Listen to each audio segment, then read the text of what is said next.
Nagkalat na rin mga kababayan yung posters ni Atty. Harry Roque. Sumabay na po doon sa mga kakandidato sa midterm elections. Bagay na niya Mr. Maravillas, kakandidato din si Atty. Harry Roque. Ewan ko po kung ano yung plano niya. Kung tatakbo din mga kababayan sa pagkasenador o tatakbo palabas ng bansa tulad ni Alice Goo. Kasi hindi na siya pwedeng magtago pa sa Davao kasi ang dami nang nahuli sa Davao. Di ba? Nakabantay na rin sa kanya, mga kababayan, yung immigration yata, na-advise na. Kung tatakbo siya, mga kababayan ngayon, gagamitin niya dagat. Hindi man siya makatakbo sa dagat kasi walang lupa.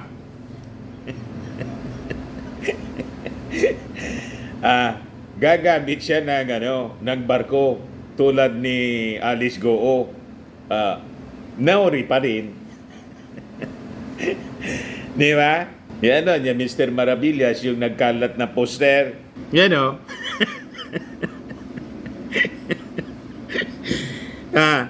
Talagang patuloy siyang tatakbo nito. Wanted na siya. Oh. Wanted, Harry Roque, Pogo Lawyer. Yan o. Pinakalat po ng akbayan. Yan po. Nagpakadikit na sa poste ng Meralco. Malabanan, sip-sip, Poso Negro. Sa katabi pa ng poster ng Malabanan, sip-sip, Poso Negro, si Harry Roque. Wanted, Harry Roque, Pogo Lawyer, Akbayan Party. Akbayan spreads wanted posters of Harry Roque in Quezon City. Talagang tama yung ating mga sinabi na matutulad po kay Pacquiao si Harry Roque.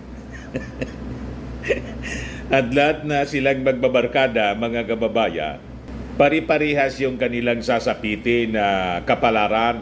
Ayan po. Nagkalat na po yung kanyang posters. Ngayon, biglang labas uli, mga kababayan, si Harry Roque sa kanyang vlogging. Pero ingat na ingat siya kasi minomonitor yung kanyang digital footprints ng ating mga kapulisan. Pero wala pa rin tigil po siya sa kakadaldal. Tingnan ninyo. Grabe yung pagbagsak ng kanyang itsura po. Yan o, Spokes Hour Episode 318 September 21. Kahapon lang, si Barbers at si BP at ang Maisog Rally nangayayat na po. Parang hindi na po naliligo si Harry Roque. Walang mag-aasikaso sa kanya. Kasi mahirap na magsama sila ni ER. Lalo na magdududa. Sabi ni Harry Roque, mga kababayan, winasak na daw yung kanyang pamilya ng Kangaroo Court, yung Quadco. Ito yung payag, mga kababayan, ni Harry Roque ukol sa wanted Harry Roque posters. Yan po. Pahayag ni Atty. Harry Roque ukol sa wanted Harry Roque posters. Isang cheap political stunt ang ginawang pagpapaskil ng wanted Harry Roque posters ng Akbayan Party. Trabaho ng Akbayan bilang progresibong grupo na ipaglaban ang pangkaraniwang Pilipino. Ngunit nakakalungkot na bulag, pipi at bingi sila ngayon sa mga isyong nakakaapekto sa mas maraming Pilipino tulad ng pagkamkam ng pondo ng PhilHealth. Mas binigyan pansin pa nila ako na isang pribadong mamamayan. Malinaw na nagsanib kulay na ang grupong Marcos at dating progresibong grupo tulad ng Akbayan. Akbayad na sila. Yung Akbayan, ginawang Akbayan. Ibig sabihin, binayaran ng Marcos administration yung Akbayan. Naging Akbayan. Malabo, Atty. Harry Roque, kaya ka nasasangkot sa ganyang problema. Kasi walang preno yung inyong mga pagsasalita, pananalita po. Yung bibig mo di naman lang, yung bibig mo man lang, yan ang tamang statement. Ang nagpapahamak po sa inyo ng mga taga-Nausog, lahat kayo na nasa kampo ni Digong, ang problema ninyong kinakaharap ay sabi nga natin, lahat ninyong kagagawan man lang. Yan tuloy, patong na problema ang inyong sinapit. Na yung problema, kayo yung may gawa, it is your own creation. Ayan tuloy, yung itsura ninyo, malayong-malayo na sa dati. Ito yung bastante pa yung operasyon ng Pugo.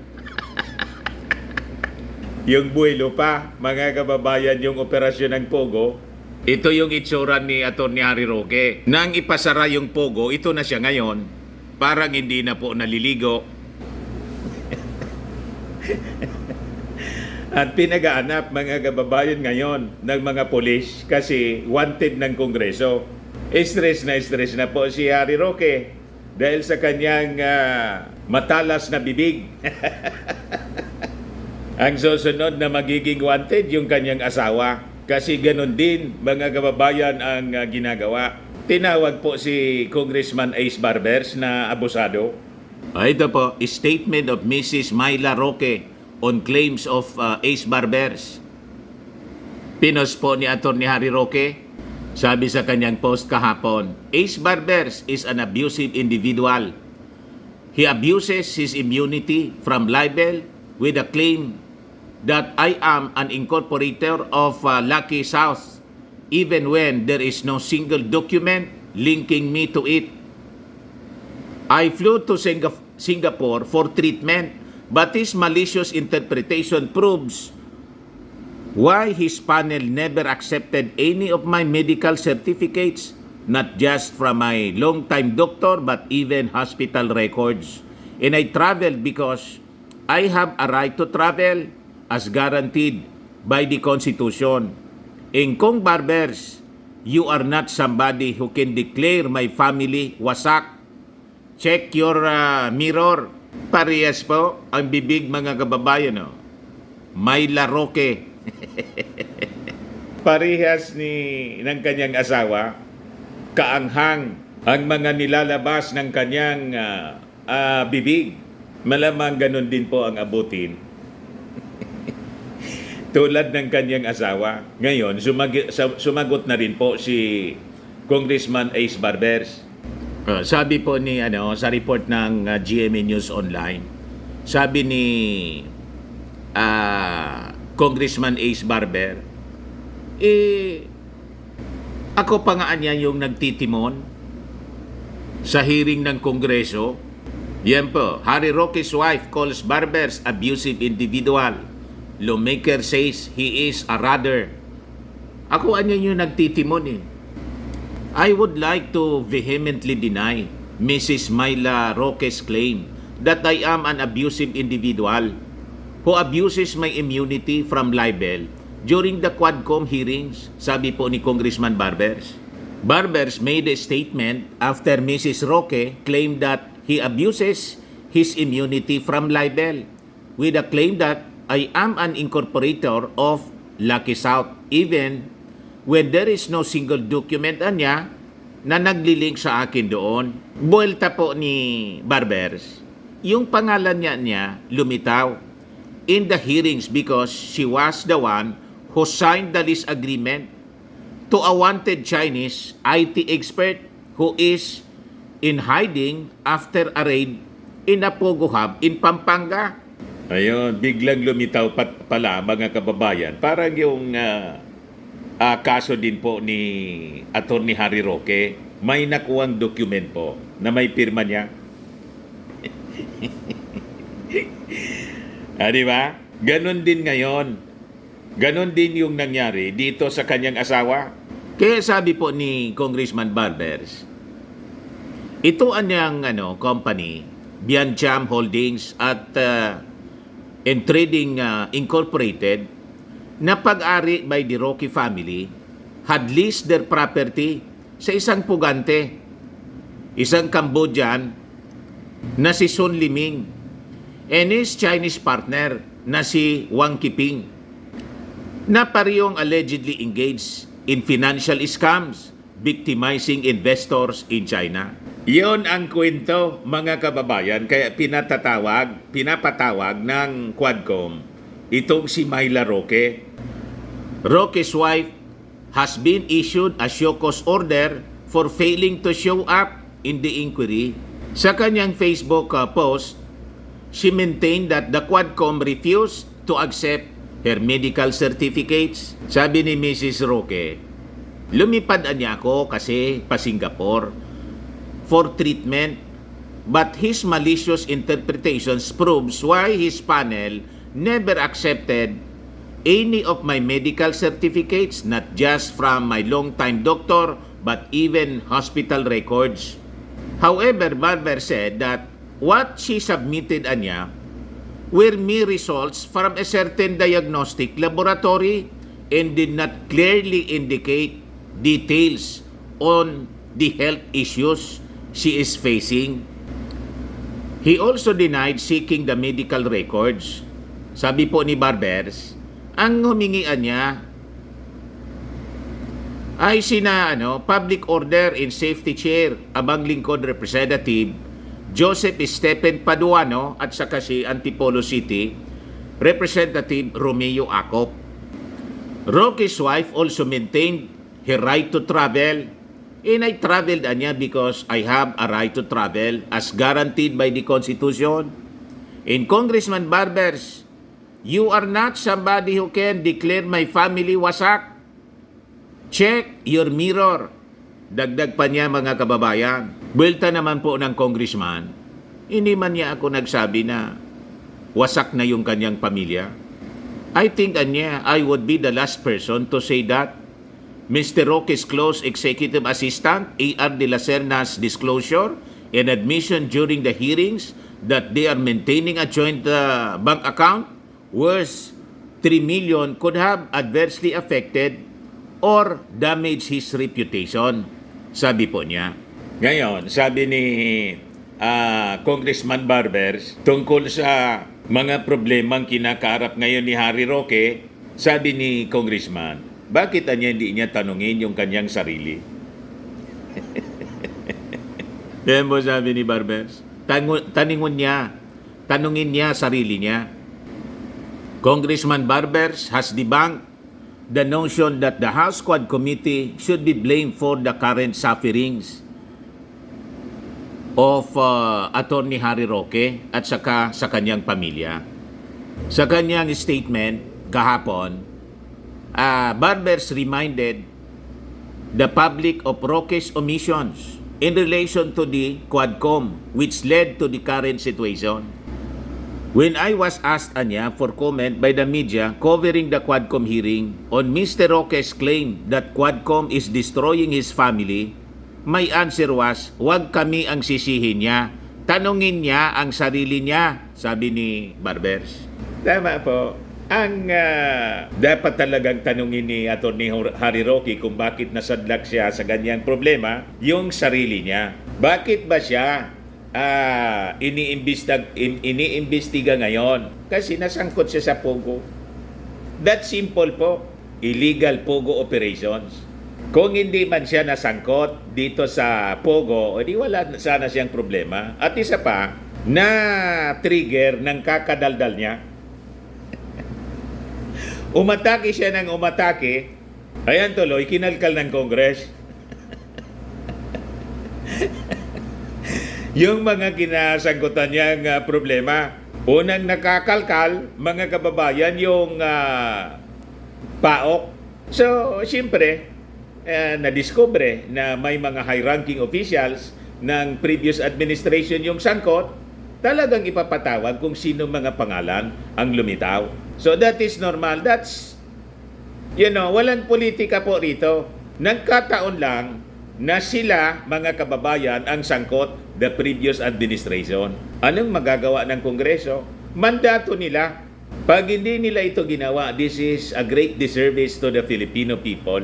Imagine, yung Pogo, mga kababayan, kaya nga create yung Quadcom konektado sa drug smuggling, sa mga scams, sa mga heinous crimes, kidnapping, killing, pati po mga kababayan sa human trafficking at pamamakyaw ng mga properties po na ang may-ari mga Peking Filipino, kasi ang daming mga Chinese na pumasok, piniki yung kanilang mga birth certificates na discovery po sa Davao ng National Bureau of Investigation. So this is not political persecution.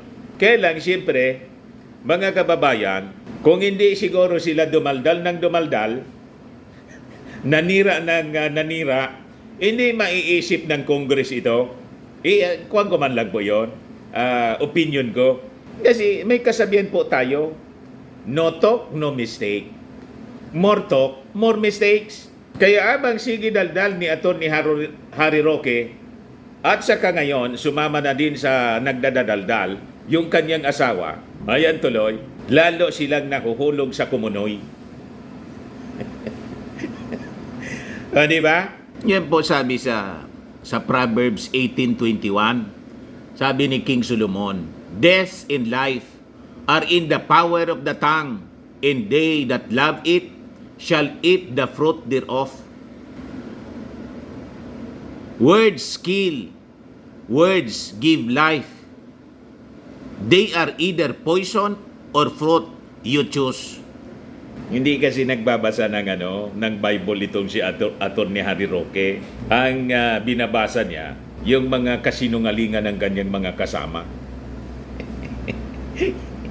Propaganda para siraan yung ating Pangulong Bongbong Marcos. Yung kanyang asawa, si Myla, nagtatrabaho sana, Pagcor yata to, Board of Director yata to sa Pagcor. Dumaldal si Atty. Harry Roque. Umatake ng umatake sa ating Pangulong Bongbong. Natanggal. Di ba? At hindi lang natanggal. Ngayon, ito na yung kinasadlakan nila. At si Atty. Harry Roque, wanted na. Yan kasi, at saka pa, ito yung tinatawag natin na sobra kasing pagmamahal sa kwarta. The love of money, napakalinaw po na the love of money is the root of all evils. Tingnan ninyo si Inday dahil sa sobrang pagmamahal sa confidential funds. Nagkagulo-gulo ang kanyang buhay, mga kababayan. At ngayon, pumunta kay Leni Robredo. Ngayon, tama yung nabasa ko sa comment ni Benji Contreras. May post ngayon na bago si Benji Contreras, isang Marcos loyalist. Bakit niya si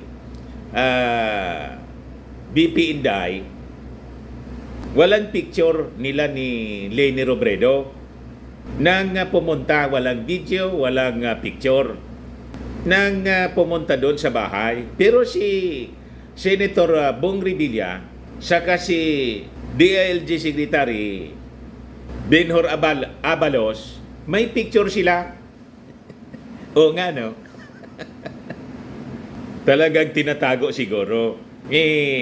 May nakasili po, may nakaamoy. O, di ba?